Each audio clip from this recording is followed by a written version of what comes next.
In our short, we got to begin a conversation on why there are those who are not their authentic self. And I was doing an episode, but I can hear my teenage tone coming up with a lot of attitude. And so I'm like, you know what? Let's reconvene and readdress. So what I notice most of all about being yourself is that people don't understand why they don't want to be their self. They're not attachment trauma informed. I got attachment trauma informed, and it gives me the capacity to say, okay, I created something that can support people who want to get out of their shame button and out of their 1 year old who's let me out, and 3 year old.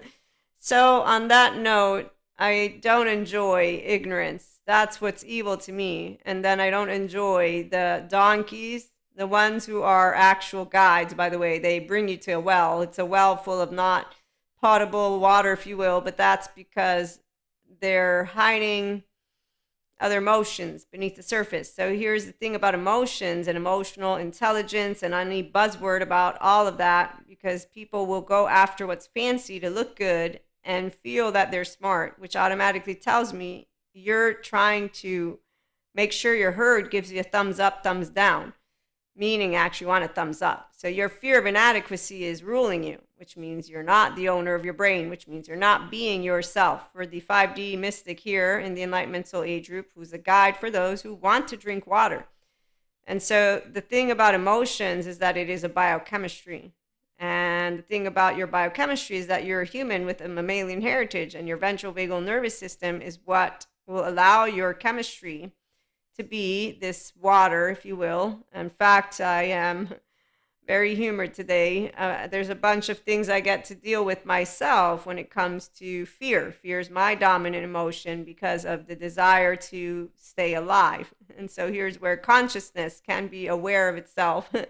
Obviously, this is why I call myself woo-woo, because I agree with the sciences people when they say, don't bring me the mystic woo-woo stuff. But then again, I know that there are sciences people who work with it, spirituality people. So we come together.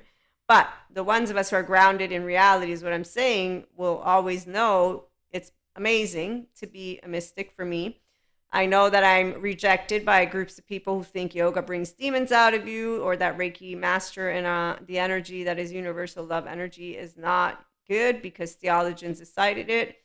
I'm a political science major. I know all about societal etiquette and all this stuff. I chose not to get into that path on purpose. So there's what's called your authentic self. And if you don't get a handle on your inner child, well, you're never going to see the day of light of that authentic self, because whenever you have any emotion that is in a biochemistry that involves shame, and that is going to be visible for a person who has self-awareness of thoughts and emotions. Like I told you at the beginning of this episode, I said, no, we're going to delete that episode and we're going to do another one because I had an attitude, because you can hear from a tone. It's not a bad or good thing, but I'm trying to convey messages in a certain way, and it's important to me. So while on my audio version for IHP, I have plenty of episodes where you can take a note of Maria's, what I'm going to call Kali mode, without necessarily there being Shiva. The wisdom of any one of us from the heart is when we're in our adult, the prefrontal cortex. And that's the adult, is what I call it, because it's an emotionally stable, unflappable, not tainted. Okay, your likes and dislikes. A lot of words people use. Dharma. Dharma is explained by Sadhguru in certain ways as is karma. And essentially, it's when you can have a handle on all that you feel inside, bring it up, and not have an attitude. We'll put it that way. And this is possible. Now, we have a Zen master who talks to you about laundry. We got a bunch of people who talk to you about emotions as if they're something. The thing with creating objectification out of something that you humanly experience is the fact that you detach and distance yourself from it, versus being self-aware, claiming it, savoring it, and then therefore learning how to be amazed by it.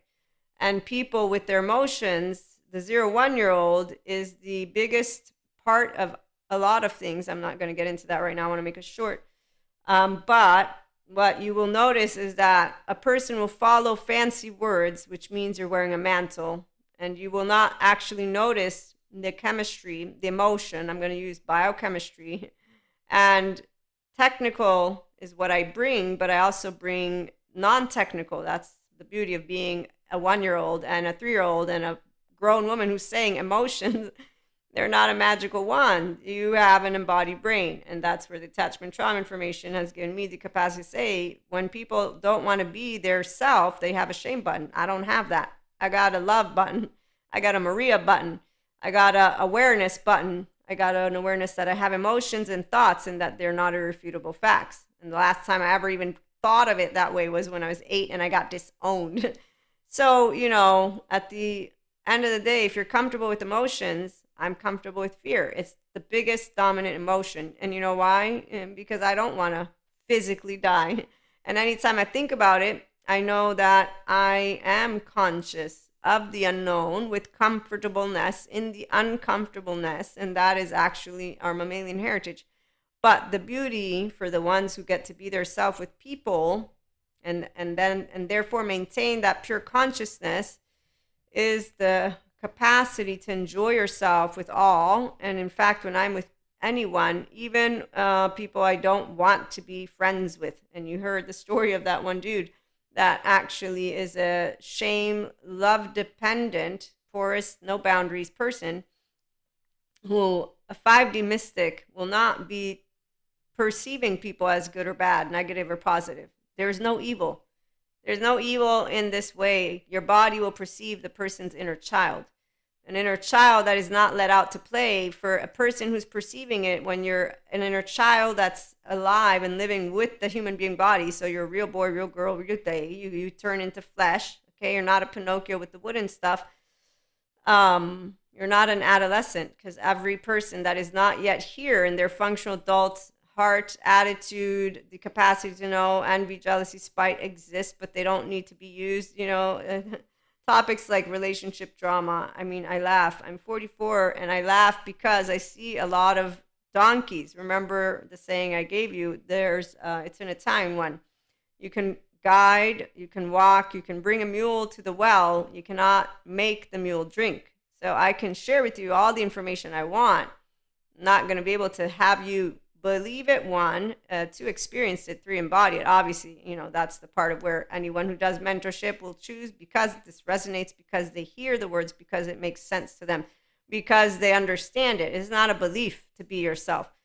Faith, I have the opportunity to have been raised with Jesus and God, and to look at anyone who wants to look at me, because I'm a Reiki master and a Akashic record reader and a tarot card reader, as if I were evil. I know what historical books are. I know what linearity means. That has nothing to do with my faith or my relationship with God. In fact, the only person who I did tell, hey, God, look at your people. I'm leaving those people. They are hiding people that need to be taken and taken care of. I don't want those people to be harmed, but they need to be served to justice. Your people are grandiose. They're not our people. They're not of faith. Faith means that you bring people together, not separate them. This is the one thing every single one of anyone who has ever been an actual leader is going to be sharing with humanity. The only people who want to hear that humanity must suffer or that there has to be divide are the same people who come from another end of the spectrum. And, that's very short-minded.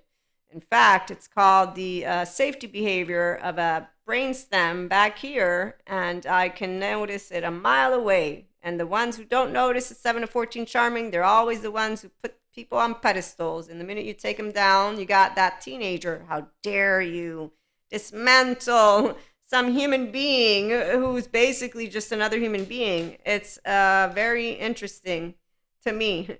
I just don't bother with anyone that does that, because I learned as a kid that you're not on a pedestal and you're not beneath my feet. Never look up to anyone, never look down on anyone. When you see all the way they are, you shall navigate life effectively. I learned how to say I'm a human because people don't want to be humans. And there's a word for that. It's called misanthropists. And I would say to people, if you don't want to be human, it means you don't want to be you. No. So the part about the lying to oneself it's straightforward to me when somebody says, I don't have emotions, and you're doing something with a tone. Our tone, thank you, Stephen Porges, gives away everything because it's your embodied brain, your nervous system, your ventral vagal state, your heart, you wear it on your face, not on your sleeve. If anyone gets educated, they'll know the difference between being their authentic self and getting home to themselves. And if they want to, then they will know that the first 3 years of their life matter because it's all implicit. It's all sensations. And that's the part of the water. The water that we can feel is a biochemistry of secure attachment with the resiliency of you to be able to walk yourself through the inner growth mindset is not hard. It's not easy. It's a choice. It's a simple choice. And the fact that people want buzzwords to do it, well, that tells me what I'm looking at. Because anytime I see a fad, I know where teenagers went. Oh, look, we want to be cool. You're not cool. You're not, none of you are cool. None of you are doing anything cool, not even remotely cool. I don't see coolness. I see stupidity. To this day, again, I'm not the smartest on anywhere near, but I can tell people who have the wool pulled over their eyes. It's not funny because I can perceive then an inner child who's not being let out to play. In the meantime, I'm the woo-woo stupid lady. So, long story short, if you want to integrate your brain left and right, come on over. It's called We Do a Self-Awareness with Emotions to Be Yourself and Thoughts, and it's a journey. And if we need extra help, we got good therapists. And also, I am a Reiki master. So we integrate some of the holistic toolkits, but we don't have to, especially if you're a person who doesn't want to. Of course, I respect all people. I also respect myself. And in fact, there is no shame necessary for people to be respectful to each other. It's about self-worth, healthy. Learn about Terry Real. He talks in a really great way about it, and he also helps men to get out of toxic patriarchal attitudes, and he's pretty awesome. There's Patrick Tian for childhood trauma, and then obviously Dr. Daniel Siegel is awesome. Dr. Daniel Fox for personality disorders. Thank you for stopping by. Like, share, subscribe, and if you want to do one-to-one mentorship, I expect people are serious. That's how I do things. So I am in favor of a 12-month program. Anything less, I would want to hear why. But what I'm trying to say is if you are wanting to be yourself, then you're going to be devoted to the journey. And there is spiritual awakening guidance integrated if you're a person who's into those words. The reality is every person's a spirituality process because you are a piece of consciousness. You breathe. You're human. When you learn about attachment and trauma, no 1-year-old wanted to be cut up, fear-mongered, or any of it. 2-year-old, 3-year-old, a child of any home will not have wanted to be terrified. And that's why it's not lack of imagination for evil. It's lack of education. And lack of education is where people demonize or romanticize. And then we got teenagers. And again, you can walk a mule to the well. You can't make a drink. You know what happens when people are in their safety behavior? Thank you, Stephen Porges. They can't hear. Their left mode is on. Their right mode is out. They got a list for you. Here you go. There's Cusco. We'll have an extended. Thank you for stopping by and have a great one.